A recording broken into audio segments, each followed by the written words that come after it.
ಶುಭೋದಯ, ಸುಪ್ರಭಾತ, ಶುಭ ಮುಂಜಾನೆ.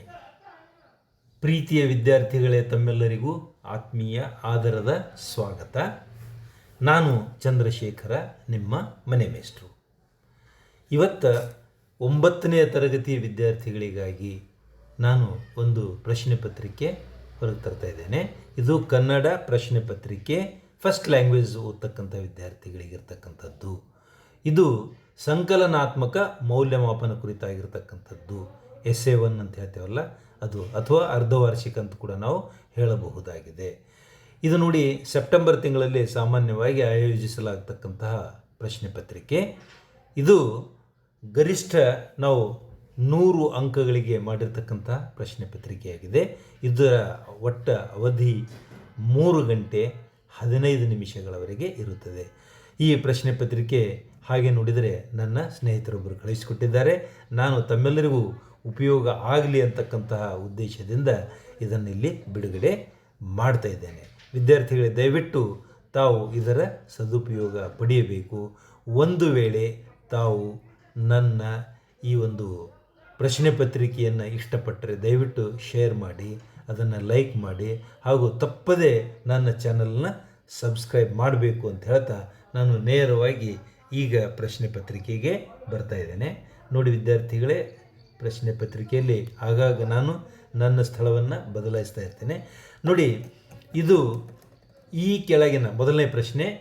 ಈ ಕೆಳಗೆ ಅಥವಾ ಕ್ಷಮಿಸಿ, ಈ ಕೆಳಗಿನ ಪ್ರಶ್ನೆಗಳಿಗೆ ಅಥವಾ ಅಪೂರ್ಣ ಹೇಳಿಕೆಗಳಿಗೆ 4 ಆಯ್ಕೆಗಳನ್ನು ಕೊಡಲಾಗಿದೆ. ಅವುಗಳಲ್ಲಿ ಹೆಚ್ಚು ಸೂಕ್ತವಾದ ಉತ್ತರವನ್ನು ಆರಿಸಿ ಕ್ರಮಾಕ್ಷರ ಅಂದರೆ ಸೀರಿಯಲ್ ನಂಬರ್ ABCD ಅಂತಿದೆಯಲ್ಲ, ಅದಕ್ಕೆ ಕ್ರಮಾಕ್ಷರ ಅಂತೇಳಿ ಕನ್ನಡದಲ್ಲಿ ಹೇಳ್ತೇವೆ, ಅದರ ಜೊತೆಗೆ ನೀವು ಬರೆಯಬೇಕು. ಮೊದಲಿನ ಕೆಲವು ಪ್ರಶ್ನೆಗಳಿಗೆ ಅವು ಸಂಕ್ಷಿಪ್ತವಾಗಿರ್ತಕ್ಕಂಥ ಪ್ರಶ್ನೆಗಳು ಹಾಗೂ ಸಂಕ್ಷಿಪ್ತವಾದಂಥ ಉತ್ತರ ಬಯಸ್ತಕ್ಕಂಥ ಪ್ರಶ್ನೆಗಳಾಗಿರುವುದರಿಂದ ಅವುಗಳ ಉತ್ತರವನ್ನು ಕೂಡ ಇಲ್ಲಿ ನಾನು ಬರಲಿಕ್ಕೆ ಪ್ರಯತ್ನ ಮಾಡಿದ್ದೇನೆ. ಇದಾದ ನಂತರ ಬರ್ತಕ್ಕಂಥದ್ದು ದೀರ್ಘ ಉತ್ತರ ಬಯಸ್ತಕ್ಕಂಥ ಪ್ರಶ್ನೆಗಳೇನಿವೆ ಅವುಗಳ ಉತ್ತರಗಳನ್ನು ತಾವು ಟೆಕ್ಸ್ಟ್ ಬುಕ್ ಮುಖಾಂತರವಾಗಲಿ ಅಥವಾ ತಮ್ಮ ಗುರುಗಳ ಮುಖಾಂತರವಾಗಲಿ ಅದನ್ನು ತಿಳಿದುಕೊಳ್ಳಬೇಕು ಅಂತ ಹೇಳ್ತಾ ನಾನು ಆರಂಭಿಸ್ತಾ ಇದ್ದೇನೆ. ನೋಡಿ, ಮೊದಲನೇ ಪ್ರಶ್ನೆ, ಕನ್ನಡ ವರ್ಣಮಾಲೆಯಲ್ಲಿ ಇರುವ ಹ್ರಸ್ವ ಸ್ವರಗಳು. ಇಲ್ಲಿ ABCD 4 ಆಯ್ಕೆಗಳನ್ನು ಕೊಟ್ಟಿದ್ದಾರೆ. ಆ ಆಯ್ಕೆಗಳು ಆ, ಇ, ಉ, ಎ, ಓ, ಔ. ಬಿ ಯಲ್ಲಿ ಅ, ಇ, ಉ, ರು, ಎ, ಓ. ಸಿ ಯಲ್ಲಿ ಕ, ಚ, ಟ, ತ, ಪ. ಡಿ ಯಲ್ಲಿ ङ, ಞ, ಣ, ನ, ಮ. ಇವುಗಳಲ್ಲಿ ಸರಿಯಾದಂತಹ ಉತ್ತರ ಬಿ ಆಗಿದೆ. ತಾವು ತಮಗಿರ್ತಕ್ಕಂಥ ಉತ್ತರ ಪತ್ರಿಕೆಯಲ್ಲಿ ಬಿಯನ್ನು ಬರೆದು ಉತ್ತರ ಸಮೇತವಾಗಿ ಬರೆದರೆ ಇನ್ನೂ ಒಳ್ಳೆಯದು ಅಂತ ಹೇಳ್ತಾ ಎರಡನೇ ಪ್ರಶ್ನೆಗೆ ನಾನು ಬರ್ತಾ ಇದ್ದೇನೆ. ಬಣ್ಣಗೆಟ್ಟಿತ್ತು ಪದವು ಕನ್ನಡದ ಈ ಸಂಧಿಗೆ ಉದಾಹರಣೆ ಆಗಿದೆ. ನೋಡಿ, ಅದು ಯಾವ ಸಂಧಿ ಇರ್ಬೋದು? ಲೋಪ ಸಂಧಿ ಇರ್ಬೋದು, ಬಿ ಆಗಮ ಸಂಧಿ ಇರ್ಬೋದು, ಸಿ ಆದೇಶ ಸಂಧಿ ಇರ್ಬೋದು, ಅಥವಾ ಡಿ ಅನುನಾಸಿಕ ಸಂಧಿ ಆಗಿರ್ಬೋದು. ಸರಿಯಾದಂತಹ ಉತ್ತರ ಬಿ ಆದೇಶ ಸಂಧಿ. ನಾನು ಇಲ್ಲಿ ಯಾಕೆ ಆದೇಶ ಸಂಧಿ ಅಂತ ಎಕ್ಸ್ಪ್ಲೈನ್ ಮಾಡಲಿಕ್ಕೆ ಹೋಗುವುದಿಲ್ಲ. ಯಾಕೆ ಅಂತಂದ್ರೆ ಅಷ್ಟು ಸಮಯ ನಾನು ಈ ಪತ್ರಿಕೆಗೆ ತೆಗೆದುಕೊಳ್ಳಬೇಕಾಗಿಲ್ಲ. ಮೂರನೇದ್ದು, ತಲಕಾಡುಗೊಂಡನಿಗೆ ಜಯವಾಗಲಿ. ಈ ವಾಕ್ಯದಲ್ಲಿ ಜಯವಾಗಲಿ ಅಂತಕ್ಕಂತಹ ಪದ ಅದು ಒಂದು ಕ್ರಿಯಾಪದವಾಗಿದೆ.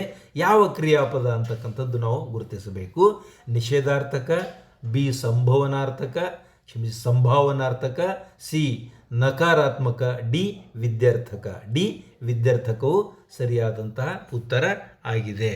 ನಾಲ್ಕನೇದ್ದು, ಹೆಮ್ಮರ ಪದವು ಸಮಾಸದ ಈ ಪ್ರಕಾರಕ್ಕೆ ಉದಾಹರಣೆ ಆಗಿದೆ. ನೋಡಿ, ತತ್ಪುರುಷ ಸಮಾಸ ಆಗಿರ್ಬೋದು, ದ್ವಿಗು ಆಗಿರ್ಬೋದು, ಸಿ ಕರ್ಮಧಾರಯ ಸಮಾಸ ಆಗಿರ್ಬೋದು, ಡಿ ಕ್ರಿಯಾ ಸಮಾಸ ಆಗಿರ್ಬೋದು. ಇದರಲ್ಲಿ ಸರಿಯಾದಂಥ ಉತ್ತರ ಸಿ ಕರ್ಮಧಾರಯ ಸಮಾಸ. ಇನ್ನು 5ನೇ ಪ್ರಶ್ನೆ, ಎದ್ದೇಳು ಪುಟ್ಟ ಬೇಗ ಬೇಗ ಸಿದ್ಧನಾಗು. ಈ ವಾಕ್ಯದಲ್ಲಿ ಬರ್ತಕ್ಕಂತಹ ಬೇಗ ಬೇಗ ಅಂತಕ್ಕಂತಹ ಪದವು ಜೋಡಿ ಪದ, ಅಥವಾ ಬಿ ದ್ವಿರುಕ್ತಿ, ಸಿ ನುಡಿಗಟ್ಟು, ಡಿ ಅನುಕರಣಾವ್ಯಯ. ಇದರಲ್ಲಿ ಬೇಗ ಬೇಗ ಅಂತಕ್ಕಂಥ ಪದವು ಬಿ ಯಲ್ಲಿರ್ತಕ್ಕಂಥ ದ್ವಿರುಕ್ತಿಗೆ ಉದಾಹರಣೆ ಆಗಿದೆ. ಇನ್ನು ಭಾರತೀಯ, ಇದು 6ನೇ ಪ್ರಶ್ನೆ, ವಿದ್ಯಾಭವನದ ಬ್ರಹ್ಮ ವಿದ್ಯಾಭಾಸ್ಕರ ಬಿರುದಿಗೂ ಪಾತ್ರರಾದರು. ಇಲ್ಲಿ ಗೆರೆ ಎಳೆದಿರ್ತಕ್ಕಂತಹ ಪದದಲ್ಲಿ ಬಳಕೆಯಾಗಿರ್ತಕ್ಕಂಥ ಲೇಖನ ಚಿಹ್ನೆ ಅದು ಯಾವುದು ಅಂತಕ್ಕಂಥದ್ದು ನಾವು ತಿಳಿದುಕೊಳ್ಬೇಕು. ನೋಡಿ, ಉದ್ಧರಣ, ವಾಕ್ಯ ವೇಷ್ಟನ, ಆವರಣ ಹಾಗೂ ಡಿ ಅಲ್ಪ ವಿರಾಮ. ಇಲ್ಲಿ ನಾವು ಬಿ ವಾಕ್ಯ ವೇಷ್ಟನ ಅಂತಕ್ಕಂಥದ್ದು ನಾವು ಇಲ್ಲಿ ಸರಿಯಾದಂತಹ ಆಯ್ಕೆಯಾಗಿದ್ದೇವೆ. ಇನ್ನು ಮುಂದೆ ನಾನು 7ನೇ ಪ್ರಶ್ನೆಗೆ ಬರ್ತಾ ಇದ್ದೇನೆ. 7ನೇದ್ದು ಹರ್ಷ, ಹರುಷ. ಪರೀಕ್ಷಿಸು, ಅದರ ಮುಂದಿನ ಪದ ನೀವು ಬರೆಯಬೇಕಾಗ್ತದೆ. ಅಂದರೆ ಇಲ್ಲಿ ಏನಿದೆ, 2ನೇ ಪ್ರಶ್ನೆ ಇದೆ ನೋಡ್ರಿ. ಕೆಳಗಿನ ಪ್ರಶ್ನೆಗಳಿಗೆ ಮೊದಲಿನ 2 ಪ್ರಶ್ನೆಗಳಿಗೆ ಪದಗಳಿಗೆ ಸಂಬಂಧ ಇರುವಂತೆ 3ನೇ ಪದದ ಸಂಬಂಧವನ್ನು ನಾವು ಬರೆಯಬೇಕಾಗಿದೆ. ತಲಾ 1 ಅಂಕಗಳು. ಇಲ್ಲಿ ಹರ್ಷ ಅಂತಕ್ಕಂಥದ್ದು ಇದೆ, ಅದಕ್ಕೆ ಹರುಷ ಇವು ತತ್ಸಮ ತದ್ಭವಗಳಾಗಿವೆ. ಹಾಗೆ ಪರೀಕ್ಷಿಸು, ಪರೀಕ್ಷಿಸು. ಮ್ಯಾಲೆ, ಮೇಲೆ ಇವೆ ಗ್ರಾಮ್ಯ ಪದಗಳು ಮತ್ತು ಶಿಷ್ಟ ಪದಗಳು ಅಂತಕ್ಕಂಥದ್ದು. ವಿಚಾರ, ವಿಚಾರ. 9ನೇದ್ದು ಮನುಷ್ಯ, ಇದು ರೂಢನಾಮ. ವಿದ್ಯಾರ್ಥಿ ಅನ್ವರ್ಥಕ ನಾಮ ಅಂತಕ್ಕಂಥದ್ದು ನಾವು ಬರೆಯಬೇಕು. ಸಪ್ತಮಿ ಅಧಿಕರಣ, ಆದರೆ ಭಿಕ್ಷೆಗೆ ಅಂತಕ್ಕಂಥದ್ದು ಚತುರ್ಥಿ ವಿಭಕ್ತಿ ಸಂಪ್ರದಾನ ಆಗಿದೆ. ಇನ್ನು ಮೂಲ ಪ್ರಶ್ನೆ 3, ಪ್ರಮುಖ ಪ್ರಶ್ನೆ. ಇವೆಲ್ಲ 11, 12 ಮುಂದಿನ ಉಪ ಪ್ರಶ್ನೆಗಳು. ಮೂಲ ಪ್ರಶ್ನೆ 3, ಅದರಲ್ಲಿ ಏನು ಕೇಳ್ತಾ ಇದ್ದಾರೆ ಅಂತಂದ್ರೆ, ಈ ಕೆಳಗಿನ ಪ್ರತಿಯೊಂದು ಪ್ರಶ್ನೆಗಳಿಗೆ ಒಂದು ವಾಕ್ಯದಲ್ಲಿ ನಾವು ಉತ್ತರ ಬರೆಯಬೇಕಾಗಿದೆ. ಇಲ್ಲಿ ಉತ್ತರವನ್ನು ಕೂಡ ಕೊಡಲಾಗಿದೆ. 11ನೇ ಪ್ರಶ್ನೆ, ಇದು ಉಪ ಪ್ರಶ್ನೆ. ಚೋಳರು ಮತ್ತು ಹೊಯ್ಸಳರ ನಡುವೆ ಯುದ್ಧ ಎಲ್ಲಿ ನಡೆಯಿತು ಅಂತಕ್ಕಂಥದ್ದಿದೆ. ಚೋಳರು ಮತ್ತು ಹೊಯ್ಸಳರ ನಡುವೆ ಯುದ್ಧ ಎಲ್ಲಿ ನಡೀತು ಅಂತಂದ್ರೆ, ಮಳವಳ್ಳಿ ಮತ್ತು ಮುಡುಕು ತೊರೆಗಳ ಬಳಿಯಲ್ಲಿ ಯುದ್ಧ ನಡೆಯಿತು. 12ನೇ ಪ್ರಶ್ನೆ, ಜಯಪುರದ ಜನರಿಗೆ ಯಾವ ಬಣ್ಣಗಳು ಇಷ್ಟ ಅಂತಕ್ಕಂಥದ್ದಿದೆ. ಉತ್ತರ ನೋಡಿ, ಜಯಪುರದ ಜನರಿಗೆ ಕೆಂಪು, ಕಿತ್ತಳೆ ಮತ್ತು ಹಳದಿ ಬಣ್ಣಗಳು ಇಷ್ಟ. ಇನ್ನು 13ನೇ ಪ್ರಶ್ನೆ, ಬುದ್ಧಿಶಾಲಿಯಾದ ರಾಜನು ಪ್ರಜೆಗಳನ್ನು ಹೇಗೆ ಪಾಲಿಸಬೇಕು ಅಂತಕ್ಕಂಥದ್ದು ಇಲ್ಲಿ ಬರ್ತಾ ಇದೆ. ಅದಕ್ಕೆ ಉತ್ತರ, ಬುದ್ಧಿಶಾಲಿಯಾದ ರಾಜನು ದಂಡಾಧಿಕಾರಿಯಾಗಿ ಧರ್ಮದಿಂದ ಪ್ರಜೆಗಳನ್ನು ಪಾಲಿಸಬೇಕು. ಪ್ರಶ್ನೆ ಸಂಖ್ಯೆ 14, ರಾಧಾಕೃಷ್ಣನ್ ಅವರ ತಂದೆಯ ಅಪೇಕ್ಷೆ ಏನಾಗಿತ್ತು? ಉತ್ತರ, ದೇಶಿ ಭಾಷೆಯಾಗಿದ್ದ ಸಂಸ್ಕೃತವನ್ನು ಕಲಿಯಲಿ ಎಂಬುದು ರಾಧಾಕೃಷ್ಣನವರ ತಂದೆಯವರ ಅಪೇಕ್ಷೆ ಆಗಿತ್ತು. ಪ್ರಶ್ನೆ ಸಂಖ್ಯೆ 15, ಬಲೆಯಲ್ಲಿದ್ದ ಮರಿಗಳು ಹೊರಗೆ ಬರಲು ಏನು ಮಾಡಿದವು? ಉತ್ತರ, ಬಲೆಯಲ್ಲಿದ್ದ ಮರಿಗಳು ಹೊರಗೆ ಬರಲು ಚೀತ್ಕರಿಸಿದವು ಅಂತಕ್ಕಂಥದ್ದು ಉತ್ತರ ಆಗಿದೆ. ಪ್ರಶ್ನೆ ಸಂಖ್ಯೆ 16, ನೋಡಿ, ಭೀಷ್ಮರು ಕೃಷ್ಣನಿಗೆ ನನಗೆ ನಗೆಯು ಬಂತು ಎಂದು ಹೇಳಲು ಕಾರಣವೇನು? ಉತ್ತರ, ಭೀಷ್ಮರು ಕೃಷ್ಣನಿಗೆ ನನಗೆ ನಗೆ ಬಂತು ಎಂದು ಹೇಳಲು ಕಾರಣ, ಹುಲ್ಲು ಕಡ್ಡಿಯನ್ನು ಮುರಿಯುವುದಕ್ಕೆ ಕೊಡಲಿಯೂ ಬೇಕೆ, ನನ್ನನ್ನು ಕೊಲ್ಲಲು ಚಕ್ರವೇಕೆ ಬೇಕು ಅಂತಕ್ಕಂಥದ್ದು. ಅದು ನನ್ನ ದೇಹದಲ್ಲಿನ ಒಂದು ಕೂದಲನ್ನು ಕತ್ತರಿಸಿದರೆ ನಾನು ನಿಮಗೆ ಶರಣಾಗುತ್ತೇನೆ ಅಂತಕ್ಕಂಥ ಮಾತು ಇಲ್ಲಿ ಬರ್ತಾ ಇದೆ. 17ನೇ ಪ್ರಶ್ನೆ, ಪೋರ್ಚುಗೀಸರು ಚೆನ್ನಭೈರಾದೇವಿಗೆ ನೀಡಿದ ಬಿರುದು ಯಾವುದು? ಹೊಯ್ಸಳ ಸಾಮ್ರಾಜ್ಯದ ಪ್ರಗತಿಯನ್ನು ಕಂಡು ಪರ ರಾಜ್ಯಗಳ ಕಣ್ಣುಗಳು ಕಿಸುರಾದವು. ಇಲ್ಲಿ ಉತ್ತರ ಅಷ್ಟೊಂದಿದು ಇಲ್ಲ, ಸರಿಯಾದಂಥ ಉತ್ತರ ಇಲ್ಲ. ಪೋರ್ಚುಗೀಸರು ಚೆನ್ನಭೈರಾದೇವಿಗೆ ಆಕೆಗೆ ಮೆಣಸಿನ ರಾಣಿ ಅಂತಕ್ಕಂಥ ಬಿರುದು ಕೊಟ್ಟಿರ್ತಾರೆ, ಕ್ವೀನ್ ಆಫ್ ಪೆಪ್ಪರ್ ಅಂತಕ್ಕಂಥದ್ದು. ಇನ್ನು ಅವಳಿ ದೇಗುಲಗಳ ವೈಶಿಷ್ಟ್ಯತೆ ಏನು ಅಂತಕ್ಕಂಥದ್ದು, ಇಲ್ಲಿ 3-4 ವಾಕ್ಯಗಳಲ್ಲಿ ನಾವು ಉತ್ತರ ಬರೆಯಬೇಕಾಗ್ತದೆ. 18ನೇ ಪ್ರಶ್ನೆ, ಅವಳಿ ದೇಗುಲಗಳ ವೈಶಿಷ್ಟ್ಯತೆ ಏನು? ಅವಳಿ ದೇಗುಲಗಳು ನಮ್ಮ ಸಂಸ್ಕೃತಿಯ ಶ್ರೀಮಂತಿಕೆಗೆ ಸಾಕ್ಷಿಯಾಗಬೇಕು. ಆ ದೇಗುಲಗಳ ಶಿಲ್ಪಕಲೆ ಹೊಯ್ಸಳರ ಶೈಲಿಗೆ ಮಾದರಿಯಾಗಬೇಕು. ವೇಲಾಪುರಿಯ ಚೆನ್ನಕೇಶವ ದೇವಾಲಯದಲ್ಲಿ ಲಾಲಿತ್ಯವಿದ್ದರೆ ದ್ವಾರ ಸಮುದ್ರದ ದೇಗುಲದಲ್ಲಿ ಭವ್ಯತೆ ನೆಲೆಗೊಂಡಿರಬೇಕು. ಅಂತಹ ಒಂದು ಕಲಾಪೂರ್ಣವಾದ ದೇವಾಲಯ ನಿರ್ಮಾಣವಾಗಬೇಕು ಎಂಬುದು ಅವರ ಬಯಕೆ ಆಗಿತ್ತು.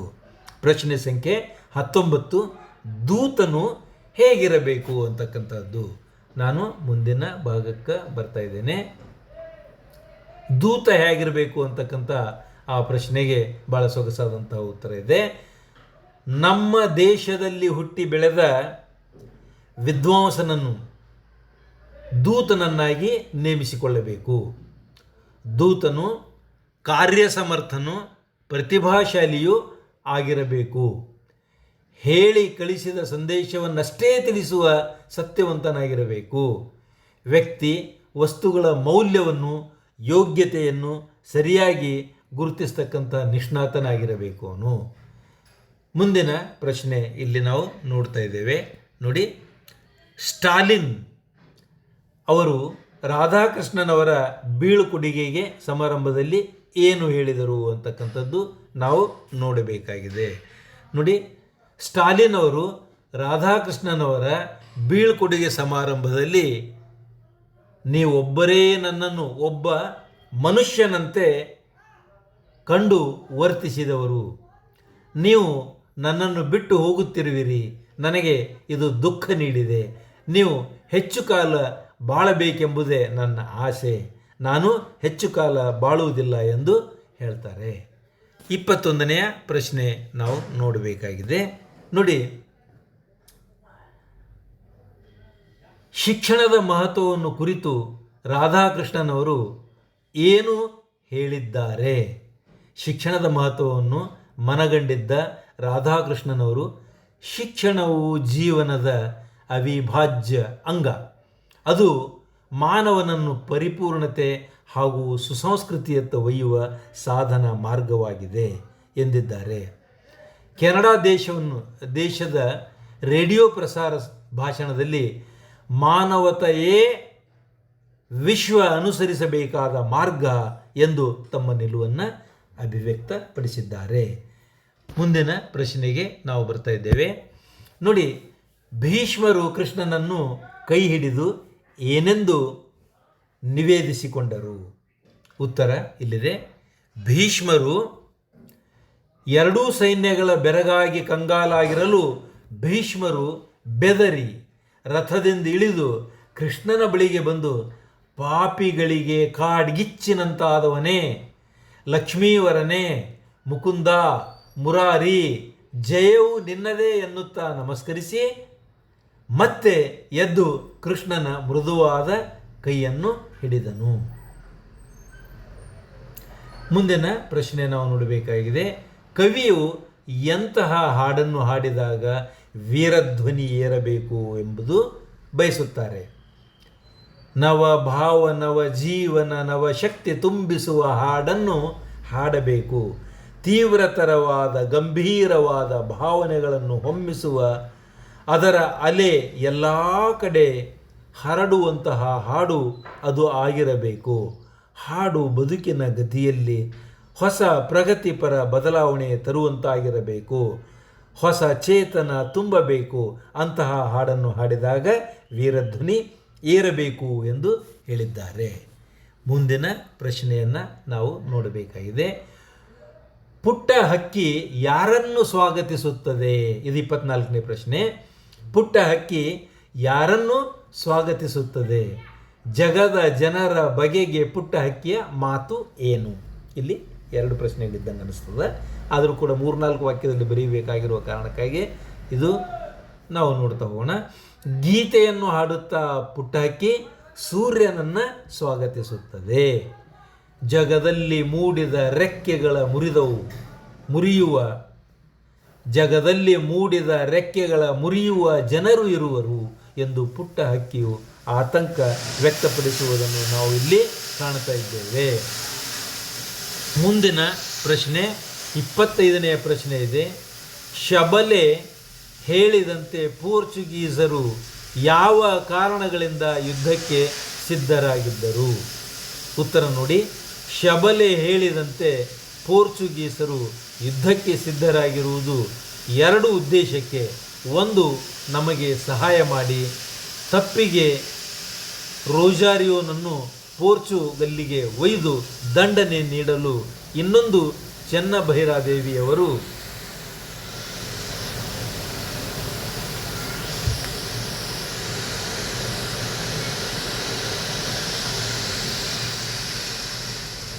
ನೋಡಿ ಮುಂದಿನ ಆ ಪ್ರಶ್ನೆಯ ಉಳಿದ ಅರ್ಧ ಭಾಗ ಮುಂದಿನ ಪ್ರಶ್ನೆ ಇದೆ. ಇದು 26ನೇ ಪ್ರಶ್ನೆ. ಬೇರೆ ಬೇರೆ ಭಾಷಿಕರು ತನ್ನ ಕೃತಿಯನ್ನು ಹೇಗೆ ಹೊಗಳಬೇಕು ಎಂದು ಕವಿ ಬಯಸುತ್ತಾರೆ. ಕವಿ ರತ್ನಾಕರ ವರ್ಣಿಯು ನಾನು ಇನ್ನೊಮ್ಮೆ ಓದ್ತಾ ಇದ್ದೇನೆ, ಇಲ್ಲಿ ಸ್ವಲ್ಪ ಶಬ್ದವಾಗಿರೋದರಿಂದ ನನಗೆ ಡಿಸ್ಟರ್ಬ್ ಆಯಿತು. ನಾನು ಇನ್ನೊಮ್ಮೆ ಓದ್ತಾ ಇದ್ದೇನೆ. ಪ್ರಶ್ನೆ ಸಂಖ್ಯೆ 26. ಬೇರೆ ಬೇರೆ ಭಾಷಿಕರು ತನ್ನ ಕೃತಿಯನ್ನು ಹೇಗೆ ಹೊಗಳಬೇಕು ಎಂದು ಕವಿಯು ಬಯಸುವನು. ಕವಿ ರತ್ನಾಕರ ವರ್ಣಿಯು ತಾನು ಬರೆಯುವ ಕಥೆಯನ್ನು ಆಹಾ ಬಹಳ ಚೆನ್ನಾಗಿದೆ ಎಂದು ಕನ್ನಡಿಗರು, ರಯ್ಯ ಮಂಚಿದಿ ಎಂದು ಅಂದರೆ ಬಹಳ ಒಳ್ಳೆಯದು ಅಂತಕ್ಕಂಥದ್ದು ತೆಲುಗರು, ಎಂಚ ಪೋರ್ಲಾಂಡ ಎಂದು ಬಹಳ ಚೆನ್ನಾವಾಯಿತು ಅಂತಕ್ಕಂಥದ್ದು, ಚೆಂದಾಗಿದೆ ಅಂತಕ್ಕಂಥದ್ದು ತುಳುವರು ಅತ್ಯಾಸಕ್ತಿಯಿಂದ ಹೇಳಿ ಹೊಗಳಬೇಕು ಅಂತಕ್ಕಂಥದ್ದು ಕವಿ ರತ್ನಾಕರ ವರ್ಣಿ ಹೇಳಿದ್ದಾನೆ. ಮುಂದೆ ಭರತ ಚಕ್ರವರ್ತಿ ಓಲಗ ಮಂಟಪವನ್ನೇರಿರುವ ಸಂದರ್ಭವನ್ನು ಬಣ್ಣಿಸಿರಿ ಅಂತಕ್ಕಂಥದ್ದಿದೆ.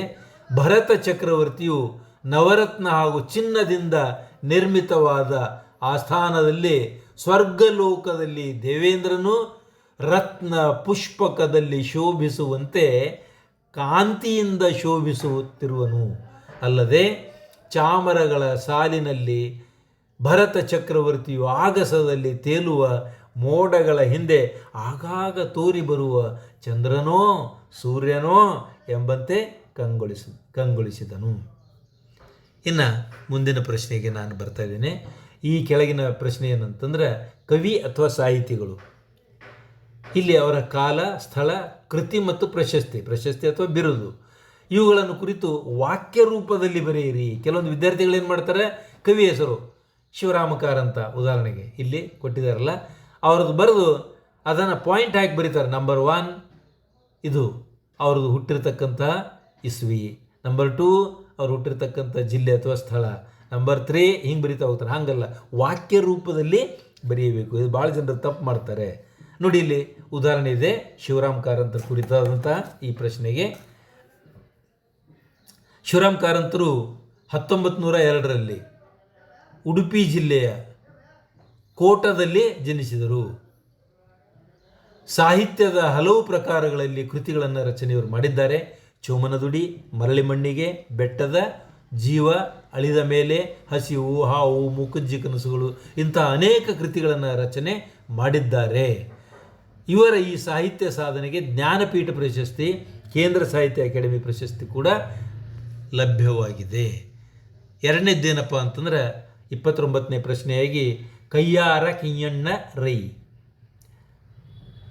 ಈ ಕವಿಯ ಕುರಿತು ನಾವು ಇಲ್ಲಿ ವಿಶ್ಲೇಷಣೆ ಮಾಡೋದು, ಕೇಳಿರ್ತಕ್ಕಂಥ ಉತ್ತರಗಳನ್ನು ಹೇಳೋದು ಅಂತಂದರೆ, ಶ್ರೀಯುತ ಕಯ್ಯಾರ ಕಿಂಜಣ್ಣ ರೈ ಅವರು 1915ರಲ್ಲಿ ಕಾಸರಗೋಡು ಜಿಲ್ಲೆ, ಅಂದರೆ ಈಗ ಅದು ನಮ್ಮ ಕರ್ನಾಟಕದಲ್ಲಿ ಇಲ್ಲ, ಕಾಸರಗೋಡು ಅದು ಕೇರಳದಲ್ಲಿದೆ, ಅಲ್ಲಿಯ ಕಯ್ಯಾರ ಅಂತಕ್ಕಂತಹ ಗ್ರಾಮದವರು. ಶಿಕ್ಷಕ, ಪತ್ರಿಕೋದ್ಯಮಿ ಹಾಗೂ ಸ್ವಾತಂತ್ರ್ಯ ಹೋರಾಟಗಾರರಾಗಿ ಹಲವು ಕ್ಷೇತ್ರಗಳಲ್ಲಿ ತಮ್ಮನ್ನವರು ಗುರುತಿಸಿಕೊಂಡವರು. ಶ್ರೀಮುಖ, ಐಕ್ಯಗಾನ, ಪುನರ್ನವಚೇತನ ಮತ್ತು ಕರಗ, ಗಂಧವತಿ ಇಂಥ ಅನೇಕ ಕವನ ಸಂಕಲನಗಳನ್ನು ಕಯ್ಯಾರ ಕಿಂಜಣ್ಣ ರೈ ರಚಿಸಿದ್ದಾರೆ. ಇವರಿಗೆ ಕರ್ನಾಟಕ ಸಾಹಿತ್ಯ ಅಕಾಡೆಮಿ ಪ್ರಶಸ್ತಿ, ನಾಡೋಜ ಪ್ರಶಸ್ತಿ ಕೂಡ ಲಭ್ಯ ಆಗಿದೆ. ಇನ್ನು ನಾನು ಮೂಲ 4ನೇ ಪ್ರಶ್ನೆಗೆ ಬರ್ತಾ ಇದ್ದೇನೆ.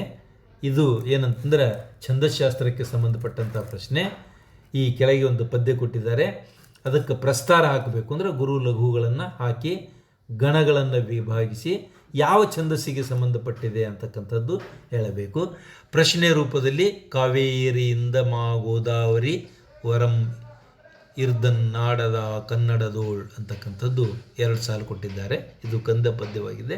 ಇಲ್ಲಿ ಗುರುಲಘುಗಳನ್ನು ಕೂಡ ಹಾಕಿದ್ದು ಇದೆ.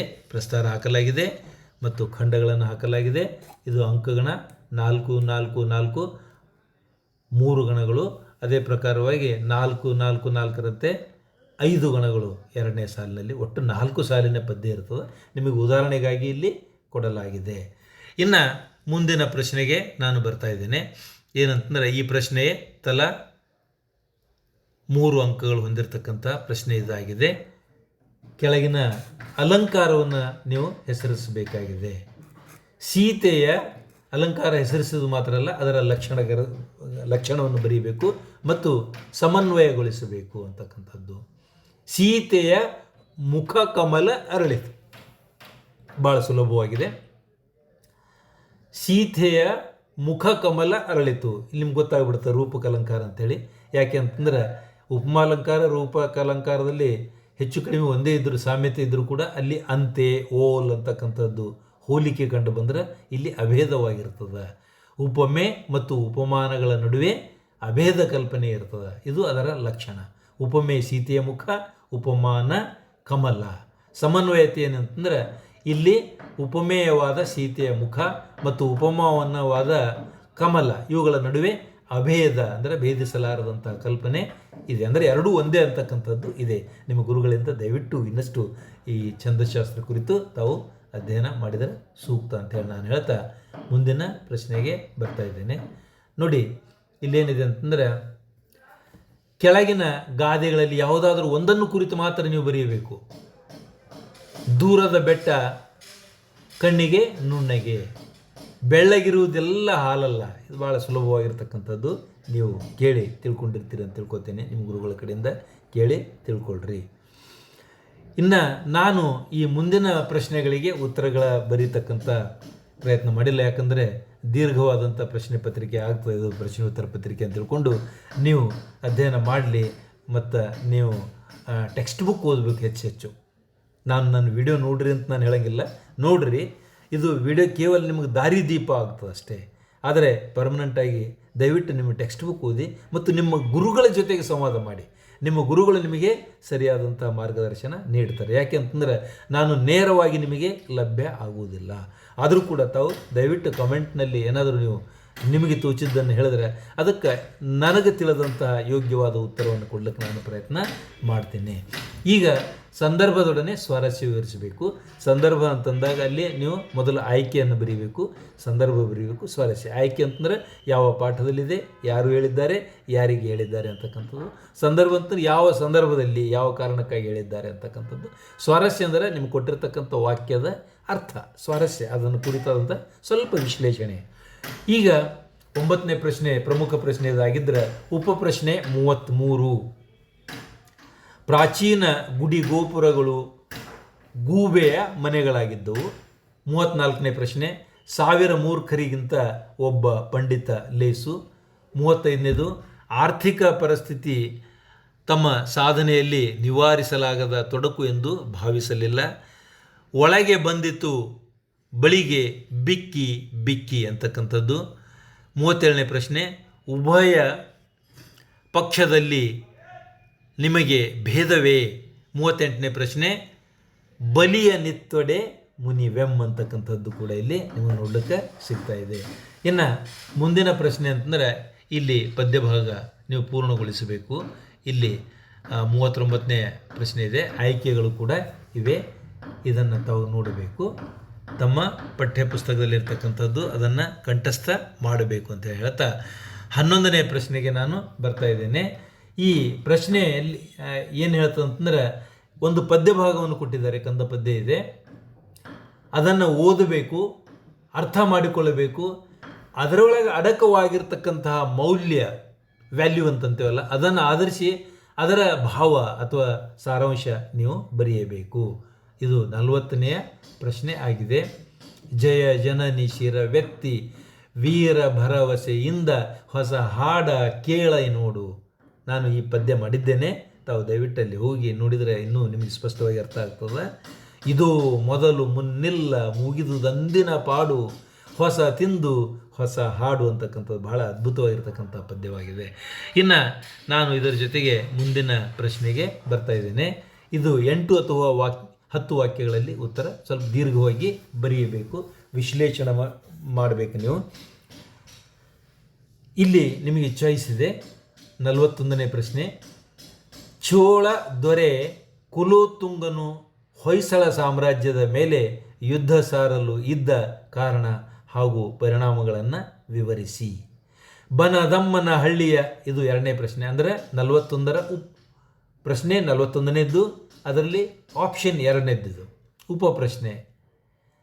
ಬನದಮ್ಮನ ಹಳ್ಳಿಯ ಪಂಚಾಯಿತಿಯಲ್ಲಿ ನಡೆದ ನ್ಯಾಯ ಹಾಗೂ ಅದರ ತೀರ್ಪಿನ ಬಗ್ಗೆ ವಿವರಿಸಿರಿ. ಬಹುತೇಕ ಇಡಿಯಾಗಿ ಆ ಪಾಠದ ಸಾರಾಂಶ ಎಲ್ಲಿ ಬರ್ತದಂದ್ರೂ ತಪ್ಪಿಲ್ಲ. ಈಗ ನಾನು 42ನೇ ಪ್ರಶ್ನೆ ಅದಕ್ಕೆ ಬರ್ತಾ ಇದ್ದೇನೆ. ಅಭಯ ರುಚಿಯ ಮಾತುಗಳು ಮಾರಿದತ್ತನ ಮೇಲೆ ಬೀರಿದ ಪರಿಣಾಮ ತಿಳಿಸಿರಿ. ಬಹಳ ಸೊಗಸಾಗಿರ್ತಕ್ಕಂತಹ ಪದ್ಯಪಾಠ. ಇದರ ವಿಶ್ಲೇಷಣೆ ಕೂಡ ನಾನು ಮಾಡಿದ್ದೇನೆ. ದಯವಿಟ್ಟು ತಾವು ಅಲ್ಲಿ ಕೂಡ ಹೋಗಿ ನೋಡ್ಬೋದು, ಇಲ್ಲವಾದರೆ ಗುರುಗಳಿಂದ ಕೇಳಿ ಉತ್ತರ ಪಡೆಯಿರಿ. ಅಭಯ ರುಚಿ ಮತ್ತು ಮಾರಿದತ್ತರಲ್ಲಿ ಯಾರನ್ನು ಮೆಚ್ಚುವಿರಿ, ಯಾಕೆ? ಇದು ಬಹಳ ನಿಮ್ಮ ಪ್ಯೂರ್ ಪರ್ಸನಲ್ ಆಗಿರ್ತಕ್ಕಂಥ ಒಪಿನಿಯನ್ ಹೇಳಬೇಕಾಗ್ತದೆ ನೀವು. ಅದಕ್ಕೆ ನೀವು ನಿಮ್ಮದೇ ಅಭಿಪ್ರಾಯ ಹೇಳಬೇಕಾಯ್ತಂದ್ರೆ ಅದಕ್ಕೆ ಕಾರಣ ಹುಡುಕಬೇಕು. ನೀವು ಅದಕ್ಕೆ ಲಿಸ್ಟ್ ಮಾಡಬೇಕು, ಯಾಕೆ ನಾನು ಈ ಪಾತ್ರವನ್ನು ಇಚ್ಛಿಸ್ತೇನೆ ಅಂತಕ್ಕಂಥದ್ದು. ಯಾರೋ ಒಬ್ಬರಿಗೆ ಮಾರಿದತ್ತನೂ ಇಷ್ಟ ಆಗಬಹುದು, ಅಭಯ ರುಚಿ ಇಷ್ಟ ಆಗೋದು ಎಲ್ಲರಿಗೂ ಸಹಜ, ಮಾರಿದತ್ತನೂ ಇಷ್ಟ ಆಗಬಹುದು. ಯಾಕೆ ಅಂತಕ್ಕಂಥದ್ದು ನೀವು ಅದಕ್ಕೆ ಉತ್ತರ ಹುಡುಕಿ ನಿಮ್ಮ ಟಿಪ್ಪಣಿ ಮಾಡಿಕೊಳ್ಳ್ರಿ, ನೋಟ್ಸ್ ಮಾಡಿಕೊಳ್ಳ್ರಿ. ಇನ್ನು 13ನೇ ಪ್ರಶ್ನೆ ಪ್ರಮುಖ ಪ್ರಶ್ನೆ. ಈ ಗದ್ಯ ಭಾಗ ಇದೆ, ಅದನ್ನು ಓದಿ ನೀವು ಕೆಳಗಡೆಗೆ ಕೊಟ್ಟಿರ್ತಕ್ಕಂಥ ಪ್ರಶ್ನೆಗಳಿಗೆ ಉತ್ತರ ಬರೀಬೇಕಾಗ್ತದೆ. 2 ಪ್ರಶ್ನೆಗಳಿವೆ. 2 + 2 4 ಓಕೆ, 2 + 2 4 ಅಂಕಗಳಿವೆ. ಬಸಯ್ಯ, ನಾನು ಓದುವುದು ಓಕೆ ಭಾಳ ಏನಿಲ್ಲ, ಓದ್ತೀನಿ, ಸ್ವಲ್ಪ ವೇಗವಾಗಿ ಓದಲಿಕ್ಕೆ ಪ್ರಯತ್ನ ಮಾಡ್ತೀನಿ. ಬಸಯ್ಯ ಕಡು ಬಡತನದ ಯುವಕ. ಅವನಿಗೆ ರೈತನಾಗಬೇಕೆಂಬ ಬಯಕೆ. ತಂದೆಯಿಂದ ಬಂದ 2 ಎಕರೆ ಭೂಮಿ ಇತ್ತು. ಅದು ಬಂಜರು ಗುಡ್ಡಗಳಿಂದ ಕೂಡಿದ ಭೂಮಿ. ನೀರಾವರಿ ಸೌಲಭ್ಯಗಳಿಲ್ಲ, ಆದರೂ ಸಾಧಿಸುವ ಛಲವಿತ್ತು.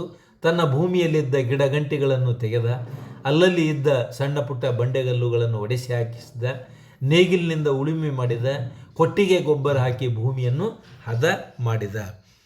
ಮಳೆಗಾಲದಲ್ಲಿ ತನ್ನ ಭೂಮಿಯ ಪಕ್ಕದಲ್ಲಿ ವ್ಯರ್ಥವಾಗಿ ಹರಿದು ಹೋಗುವ ನೀರನ್ನು ಕಂಡನು. ಸರ್ಕಾರದಿಂದ ಹಣ ಸಹಾಯ ಪಡೆದು ಹೊಂಡ ತೆಗೆಸಿದ. ಮಳೆಯ ನೀರನ್ನು ಸಂಗ್ರಹಿಸಿ ಕೃಷಿ ಅಧಿಕಾರಿಗಳ ಜೊತೆ ಚರ್ಚಿಸಿದ. ಸಂಗ್ರಹಿಸಿದ ಮಳೆ ನೀರಿಗೆ ಹನಿ ನೀರಾವರಿ ಅಳವಡಿಸಿದನು. ವಿವಿಧ ಬೆಳೆ ಪದ್ಧತಿಗಳನ್ನು ಅಳವಡಿಸಿಕೊಂಡನು. ದಾಳಿಂಬೆ, ಸಪೋಟ, ತೆಂಗು, ಹೂ ಬೆಳೆಗಳನ್ನು ಬೆಳೆಸಿದನು. ಅಧಿಕ ಇಳುವರಿಯನ್ನು ಪಡೆದನು. ಸುತ್ತಮುತ್ತಲಿನ ರೈತರು ಇವನ ಸಾಹಸ ಕಂಡು ಬೆರಗಾದರು. ಬಸಯ್ಯನ ಸಾಧನೆ ಕಂಡು ಸರ್ಕಾರ ಕೃಷಿ ಪಂಡಿತ ಅಂತಕ್ಕಂಥ ಪ್ರಶಸ್ತಿ ನೀಡಿ ಆತನಿಗೆ ಗೌರವಿಸಿದರು. ಈಗ 2 ಪ್ರಶ್ನೆಗಳಿವೆ. ಬಸಯ್ಯನು ಭೂಮಿಯನ್ನು ಹೇಗೆ ಹದಗೊಳಿಸಿದನು? ಇದನ್ನು ನಾನು ಒಂದು ಟೆಕ್ನಿಕ್ ಹೇಳ್ತೀನಿ ನಿಮಗೆ. ದಯವಿಟ್ಟು ಮೊದಲ ಪ್ರಶ್ನೆ ಓದ್ರಿ, ಆನಂತರ ಪ್ಯಾಸೇಜ್ ಓದ್ರಿ. ನೀವು ಮೊದಲ ಪ್ರಶ್ನೆ ಓದ್ರಿ, ಆನಂತರ ಪ್ಯಾಸೇಜ್ ಓದ್ರಿ. 1-2 ಸಲ ಪ್ರಶ್ನೆ ಓದ್ರಿ. ಹಾಗಾಗಿ ಅಂದರೆ ಇದರಿಂದ ನಿಮಗೆ ಅಲ್ಲೇ ಉತ್ತರ ತಿಳಿತಾ ಹೋಗ್ತದೆ. ನಿಮಗೆ ಅದನ್ನು ನೀವು ಗುರುತಿಸಬಾರದು. ಅದು ಮತ್ತೆ ಮಾಲ್ ಪ್ರಾಕ್ಟೀಸ್ ಅಂತ ಅರ್ಥ ಆಗ್ತದೆ. ನೀವು ನೆನಪಿಟ್ಟುಕೊಂಡು ಅದನ್ನು ಉತ್ತರ ಪತ್ರಿಕೆಯಲ್ಲಿ ಬರೆಯಬೇಕು. ಪ್ರಶ್ನೆ ಪತ್ರಿಕೆಯಲ್ಲಿ ಯಾವುದೇ ಕಾರಣಕ್ಕೆ ಉತ್ತರಗಳನ್ನು ಗುರುತಿಸಬಾರದು. ಇನ್ನು 14ನೇ ಪ್ರಮುಖವಾದಂಥ ಪ್ರಶ್ನೆ ಇದೆ. ನಿಮ್ಮನ್ನು ಸರ್ಕಾರಿ ಪ್ರೌಢಶಾಲೆ ಬೀದರ್ ಅಲ್ಲಿ ಮೋಹನ್ ಅಥವಾ ಮೋನಿಕಾ ಅಂತಕ್ಕಂಥ ವಿದ್ಯಾರ್ಥಿ ಅಂತೇಳಿ ಭಾವಿಸ್ಕೊಳ್ಬೇಕು. ನೋಡಿ, ಭಾಳ ಚಂದ ಇದೆ. ಇಲ್ಲಿ ನಿಮ್ಮ ಹೆಸರು, ಒರಿಜಿನಲ್ ಹೆಸರು ಬರೆಯಬಾರ್ದು. ಕೆಲವೊಂದು ಸಲ ನಾವು ಏನು ಮಾಡಿರ್ತೀವಿ ಅಂತಂದ್ರೆ ಅಬಕ ಅಂತ ಬರೀರಿ, ABC ಅಂತ ಬರೀರಿ ಅಂತ ಹೇಳಿ ನಾವು ಹೇಳಿರ್ತೀವಿ. ಅದರಲ್ಲಿ ಅವರಾಗಿಯೇ ಕೊಟ್ಟಿದ್ದಾರೆ. ನಿಮ್ಮ ಹೆಸರು ಪುರುಷನಾಗಿದ್ದರೆ, ಬಾಲಕನಾಗಿದ್ದರೆ ಮೋಹನ್, ಬಾಲಕಿಯಾಗಿದ್ದರೆ ಮೋನಿಕಾ ಅಂತಕ್ಕಂಥದ್ದು ಇಟ್ಕೊಂಡು ಬೀದರ್ನ ಪ್ರೌಢಶಾಲೆ ಓದ್ತಾ ಇದ್ದೀರಿ ಅಂತೇಳಿ ಭಾವಿಸಿ ವಾರ್ಷಿಕ ಪರೀಕ್ಷೆ ಸಿದ್ಧತೆಯನ್ನು ಕುರಿತು ಚಾಮರಾಜನಗರದಲ್ಲಿರ್ತಕ್ಕಂಥ ನಿಮ್ಮ ತಾಯಿಯವರಿಗೆ ಒಂದು ಪತ್ರ ಬರೆಯಿರಿ. ಇದು ಖಾಸಗಿ ಪತ್ರ, ವೈಯಕ್ತಿಕ ಪತ್ರ. ಇದನ್ನು ಕುರಿತು ನೀವು ಗುರುಗಳ ಜೊತೆಗೆ ಚರ್ಚಿಸ್ರಿ. ಇಲ್ಲ ಅಂತಂದ್ರೆ ನನ್ನದು ಕೂಡ ಪತ್ರ ಬರವಣಿಗೆಯ ಒಂದು ವಿಡಿಯೋ ಪಾಠ ಇದೆ. ಇನ್ನು ಅದಕ್ಕೆ ಬದಲಾಗಿ ನೀವು ನಿಮ್ಮನ್ನು ಶಿವಮೊಗ್ಗದ ಮುರಾರ್ಜಿ ಪ್ರೌಢಶಾಲೆಯ ವಿಜಯ ಅಂತಕ್ಕಂಥ ವಿದ್ಯಾರ್ಥಿಯಿಂದ ಭಾವಿಸಿಕೊಳ್ಳಿ. ನಿಮ್ಮ ಶಾಲೆಯಲ್ಲಿ ನಡೆದ ಪ್ರತಿಭಾ ಕಾರಂಜಿ ಕಾರ್ಯಕ್ರಮವನ್ನು ಕುರಿತು ವಿಜಯ ಕರ್ನಾಟಕ ಪತ್ರಿಕೆಯ ಸಂಪಾದಕರಿಗೆ ಒಂದು ಪತ್ರವನ್ನು ಬರೆಯಿರಿ. ನೋಡಿ, ಇಲ್ಲಿ ಎರಡು ಸಂಗತಿ ಬರ್ತವೆ. ಪತ್ರಿಕಾ ವರದಿ ಸಿದ್ಧಪಡಿಸಿರಿ, ಅದು ಬೇರೆ. ಇದು ಎ ಲೆಟರ್ ಟು ಎಡಿಟರ್, ಒಂದು ಪತ್ರ ಬರವಣಿಗೆ. ಅಲ್ಲಿ ನೀವು ಸಂಪಾದಕರಿಗೆ ಬರೀತಕ್ಕಂಥ ಪತ್ರ. ಇನ್ನು 15ನೆಯ ಪ್ರಶ್ನೆ, ಕೆಳಗಿನ ಯಾವುದಾದರೂ ಒಂದು ವಿಷಯವನ್ನು ಕುರಿತು 15 ವಾಕ್ಯಗಳಿಗೆ ಕಡಿಮೆ ಇಲ್ಲದಂತೆ, ಅಂದರೆ ಮಿನಿಮಮ್ 15 ಸೆಂಟೆನ್ಸಸ್ ಇರಬೇಕು ಅಂತಹ ಸೊಗಸಾದಂತಹ ಒಂದು ನಿಬಂಧ. ಇಲ್ಲಿ ಅವರು ನಿಬಂಧ ಪ್ರಬಂಧ ಅಂತ ಕೊಟ್ಟಿದ್ದಾರೆ. ನಿಬಂಧ ಪ್ರಬಂಧಕ್ಕೆ ಚೂರು ವ್ಯತ್ಯಾಸ ಇದೆ, ಅದನ್ನು ತಿಳಿದುಕೊಳ್ಳ್ರಿ ನೀವು. ನಿರುದ್ಯೋಗ ಅಂತಕ್ಕಂಥದ್ದು ಕೊಟ್ಟಿದ್ದಾರೆ. ಇನ್ನು ಅದಕ್ಕೆ ಬದಲಾಗಿ ರಾಷ್ಟ್ರೀಯ ಭಾವೈಕ್ಯತೆ ಅಂತಕ್ಕಂಥದ್ದು ಕೂಡ ಕೊಟ್ಟಿದ್ದಾರೆ. ವಿದ್ಯಾರ್ಥಿಗಳೇ, ಇಲ್ಲಿಗೆ ಈ ಒಂದು ನನ್ನ ಒಂದು ಪುಟ್ಟ ಪ್ರಯತ್ನ ನಾನು ಮುಗಿಸ್ತಾ ಇದ್ದೇನೆ. ದಯವಿಟ್ಟು ತಾವು ಇದರ ಲಾಭ ಪಡೆಯಬೇಕು. ನನ್ನ ಚಾನಲ್ ಸಬ್ಸ್ಕ್ರೈಬ್ ಮಾಡಿಕೊಳ್ಳಿ. ಹೆಚ್ಚೆಚ್ಚು ನಿಮ್ಮ ಸ್ನೇಹಿತರೊಂದಿಗೆ ಚರ್ಚಿಸಿ ಮತ್ತು ತಮಗೆ ಒಳ್ಳೆಯದಾಗಲಿ, ಶುಭವಾಗಲಿ ಅಂತ ಹೇಳ್ತಾ ನಾನು ನಿಮ್ಮಿಂದ ಬೀಳ್ಕೊಡುಗೆಯನ್ನು ಪಡಿತಾ ಇದ್ದೇನೆ. ಧನ್ಯವಾದಗಳು.